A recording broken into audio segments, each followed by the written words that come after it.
So here we are with episode 10, Pop Mac. The topic is Vietnam. Just a few stories he's got. And so we'll start off with when were you drafted? I get drafted in October 21st, 1965. Okay. You can go into...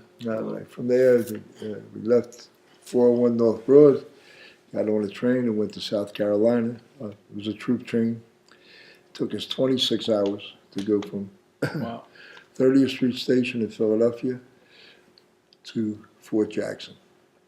Along the way, we picked up some other GIs, Delaware County, so on and so forth, right on down the line until we got to Fort Jackson. We were picking up guys. Okay. It was a hell of a ride. We all got to know one another. I was drafted with a couple guys from South Philly, good friends of mine, Tommy Malatesta, Eddie Carney, and other guys that I graduated high school with. Yeah, so how old were you when you got... I got drafted. I just turned 20. I turned 20 in August and got drafted and was on our way to go to South Carolina. We stayed in South Carolina for indoctrination. We stayed there for about 5 or 6 days, something along that line. And then we got on the buses and they sent us to Fort Gordon, Georgia. And that's where we went through basic training. Basic training, we kind of stuck together. Some of us stuck together, some of us went in other directions.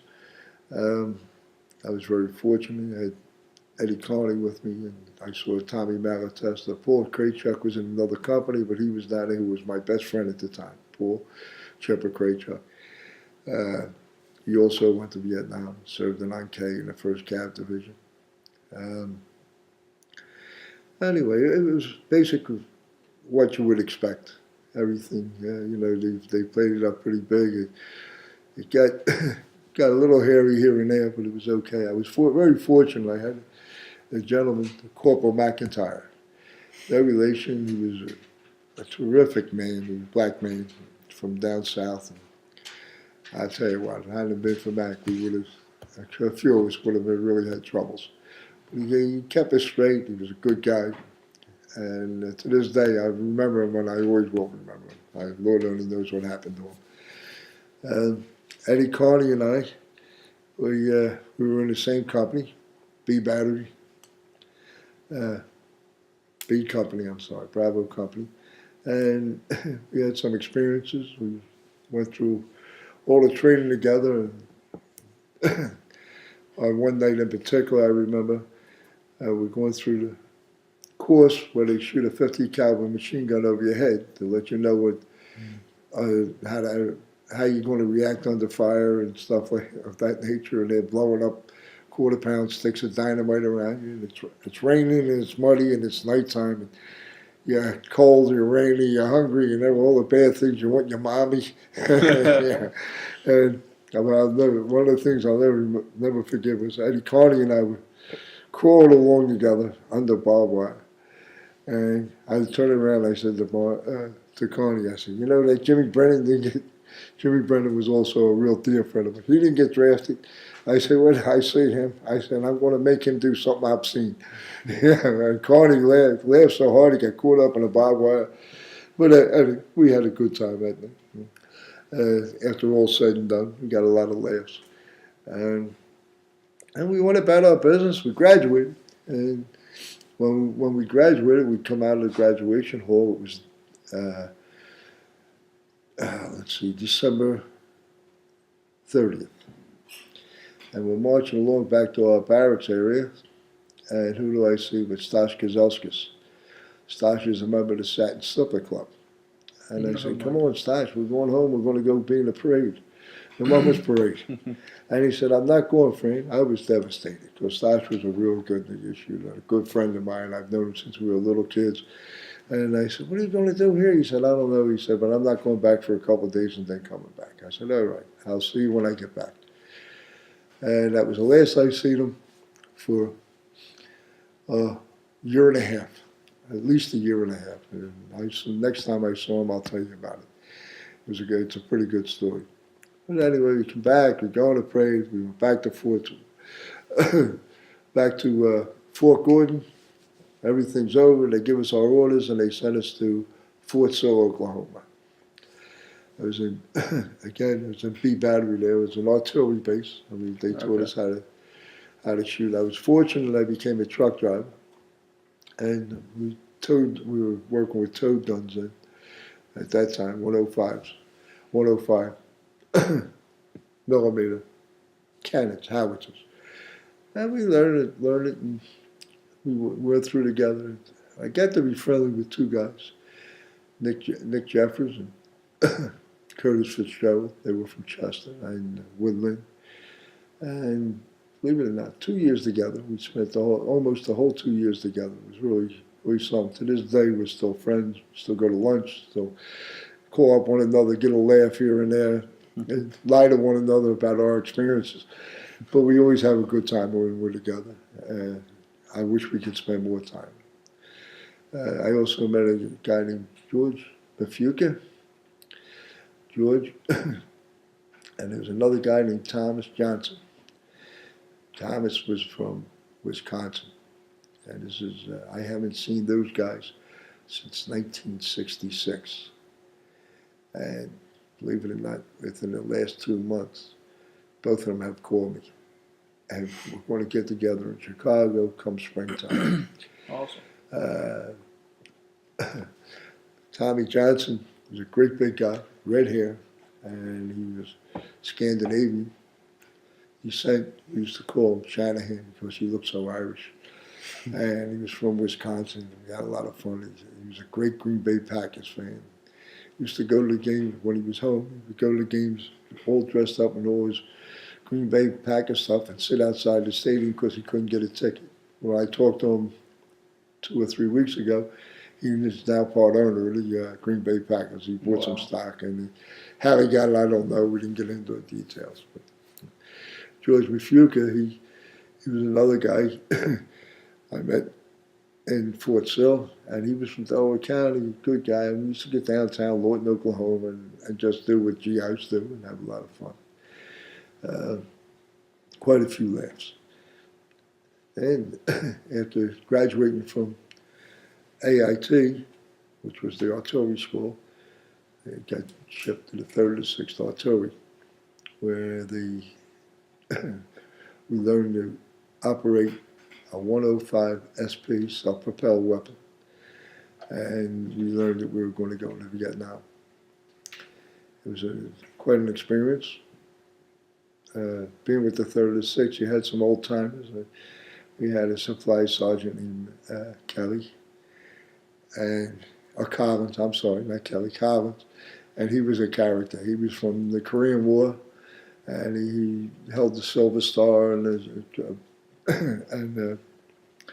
Purple Heart, and he was a character. But he always made sure that when we got overseas, he always made sure we had socks and cigarettes and coffee. Essentials.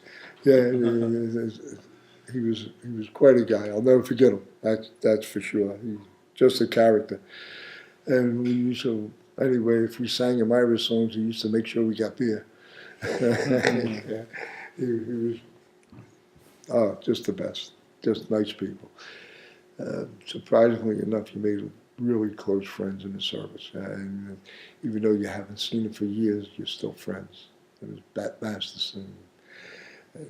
Mac, who was our assistant gunner, and Cheney and Smitty, all friends. Oh God, I can't think of the other guy's name. I'm sure today, if we saw one another, we'd be as close as we were then. And we slept in the same tent. We ate the same food. We went drinking together. We learned our craft pretty good. We weren't bad at what we did. And it made me a driver. I wound up driving a track.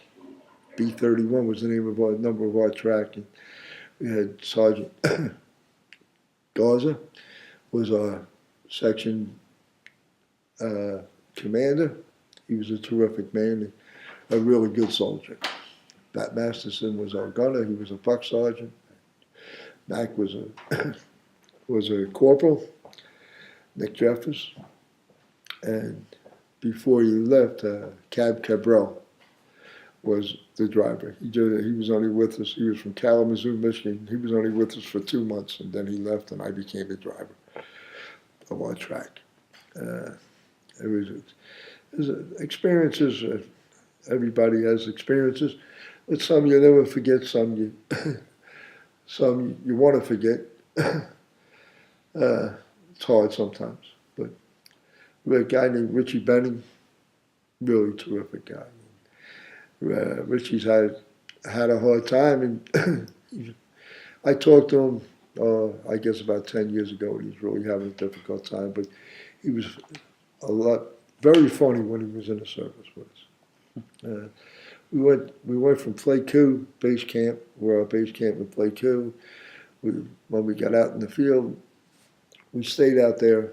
I stayed out there until December 31st. I went back on New Year's Eve, and then he shipped me up to Dong Ha, up north, not too far from the DMZ, and I got with another good bunch of people. A lot of guys from North Jersey, and they were characters. And there was one guy, Johnny Johnson, from Johnstown, Pennsylvania, and all he wanted to talk about was the floods that they had in Johnstown. And it was an experience. If you talk to other GIs, they'll try to tell you the same thing that I could tell you. But your friendship that you make is unbelievable. You depended on one another. You did your job. There wasn't no time for silly stuff. It's stuff that you learn, you put it to use, and you did it to the best of your ability. And fortunately, May 28th, 1967, I was on my way home. I missed the parade one year, the Mother's Parade one year, because it was 1967 parade I missed. I asked to go home. They wouldn't let me go home. Captain Elliott, he says, "What are you talking about? You know where you're at?" I said, "You don't understand. Forget about it." But anyway, yeah, he was amused by my request. Other guys, I bumped into a lot of guys from Southfield. On our way up to Dong Ha, we met a guy from 2nd and Manton. He was in the Air Force, and he had the key to the liquor closet. And he wound up giving us me and Crenshaw, Sergeant Crenshaw, and he wound up giving us an Imperial bottle of gin. And we made short order of that, and we had a good time. When you meet guys from home, is the best. So many, the people that you meet are terrific, absolutely, but there's nobody like from home. When you bump into somebody that you know, and you went to pray with, you grew up with, that's the best. There's nothing quite like it. I tell a story about Stash Gazelskis, my friend back in from Front McKean. To his whole family, his mother, his father, his uncle, Kaiju. And anyway, one night, it's getting close to me for me to come home. One night, I get a phone call. And the CQ comes down, he says, "Mac, you got a call." And I looked at him, I was in a strange place. I said to him, "What do you mean you got a phone call?" He said, "You got a phone call, a guy on the radio wants to talk to you." I said, how do you hook up? You know, right.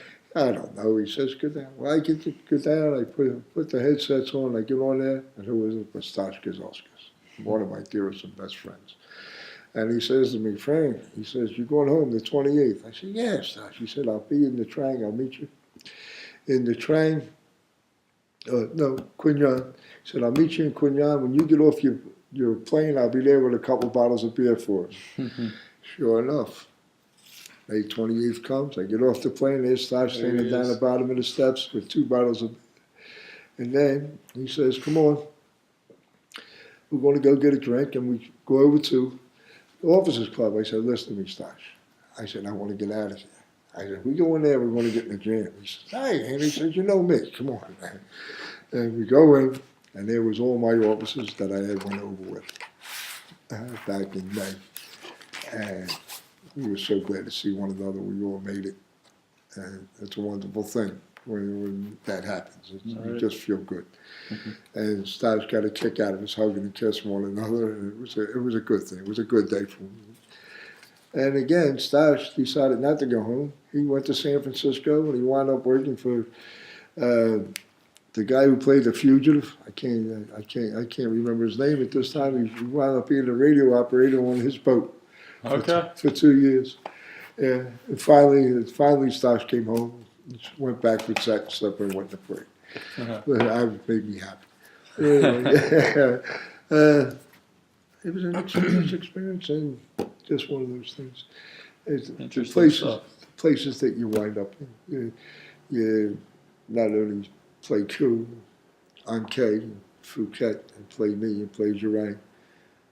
Then you get used to going to those places, and then they transfer you out, and you wind up in a place called Dang Ha.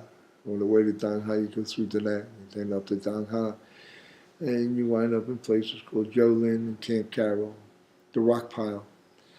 And there's a story about the Rock Pile, whether it's true or not. The orangutan supposedly come down and beat up one of the Marines that was on guard duty up in the Rock Pile and took his sea rations. Whether that's true or not, I don't know, but Right. it's a funny story.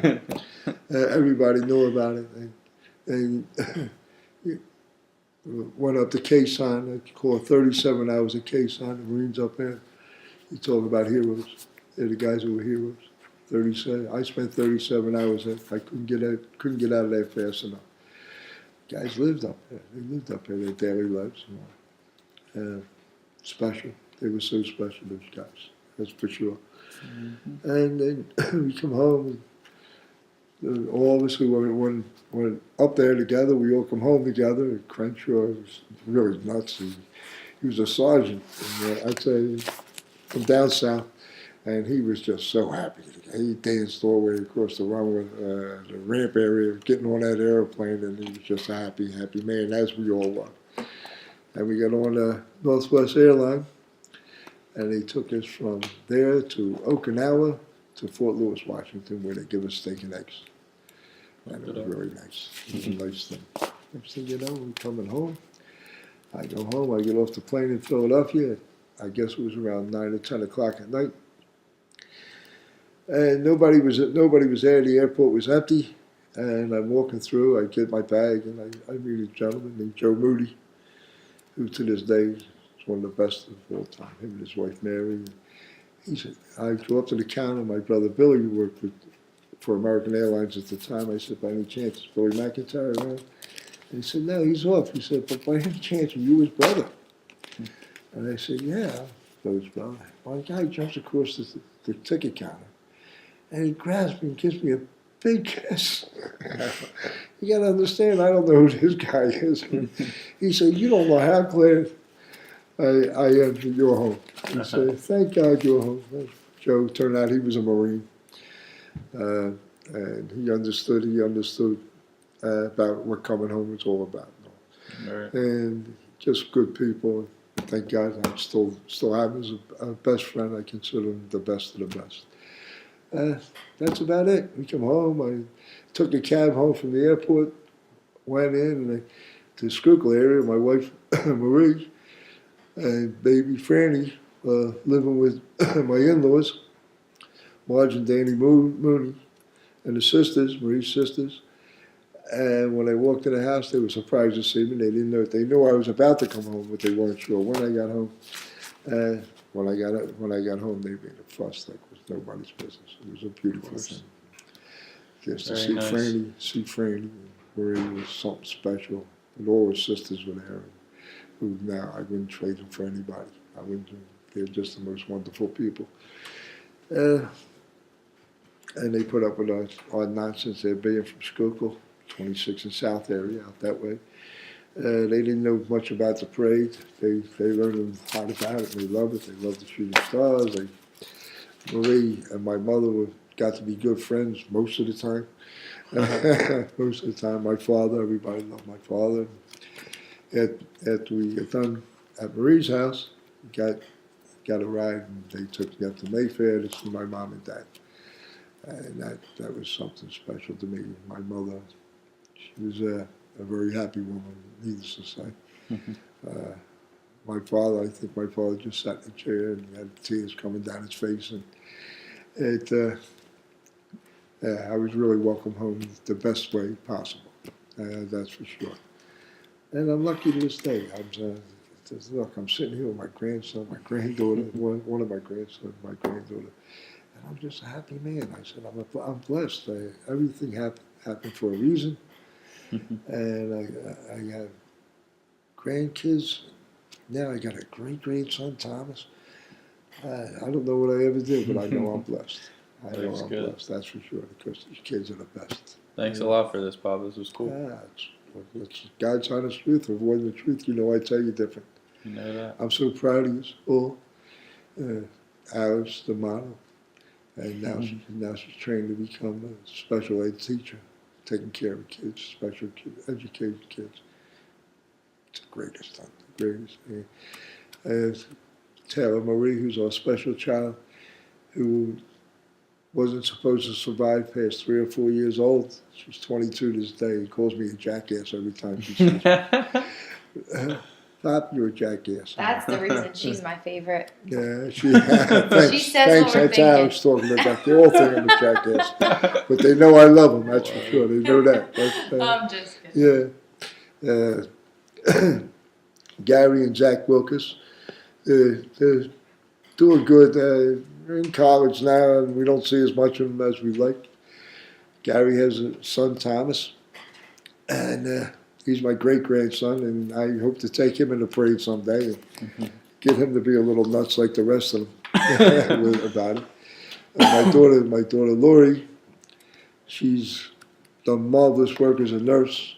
She was even selected one year as the top nurse in Pennsylvania. She got all kinds of awards, and she helps people no matter what. She don't care if she knows them. If you're in a jam, she'll give you a hand. She lives up in Huntington Valley near.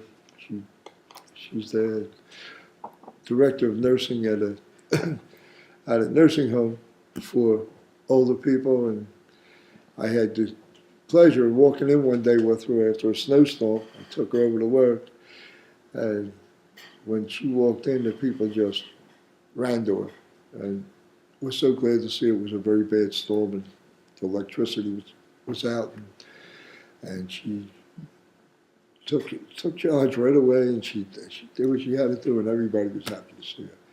Nobody's more happy to see her than I am when I see her, and knowing that she's okay, taking care of business, because we don't see enough of one another. It's been a lot of fun, and I ain't over yet, and it's just good. My grandkids are the best. My own son, Francis, I'll tell you, never stops. He works day and night and day. My son Scott, he's so special. He goes around and gives lectures. He helps people, feeds people. He just, everything he does for a reason, and it's all good, nothing bad. My son Danny works for the airline, American Airlines, and they absolutely love him down there. As a matter of fact, I also work for American. I had a boss say to me one time, "You sure he's your son? That kid works." And that's a true story. Yeah. And Danny has his own family, has a campground he goes there, and they love it. And everything's good. I'm a blessed man. Marie, she stood by me through a lot of silly stuff. Silly stuff. And she, I remember the first time that she watched the parade and I was in it. I was dancing with with a guy, a female impersonator. And I had to dance with Ricky, who I knew. We were doing the whole old Dolly skit, and she couldn't understand what I was doing, dancing with a guy dressed up as a girl. And I told her to, and I introduced Ricky to her and all that, but she just had a hard time. But she came around, and she's fine. She's terrific. She loves the parade. And yeah, we've had a lot of fun over the years. So our trips to New York as kids, she was only 17 when we first went to New York. She was afraid to cross the street because of the traffic. So many different things. Good good experiences, nothing but good experiences. We are a lucky family, Yes. blessed family.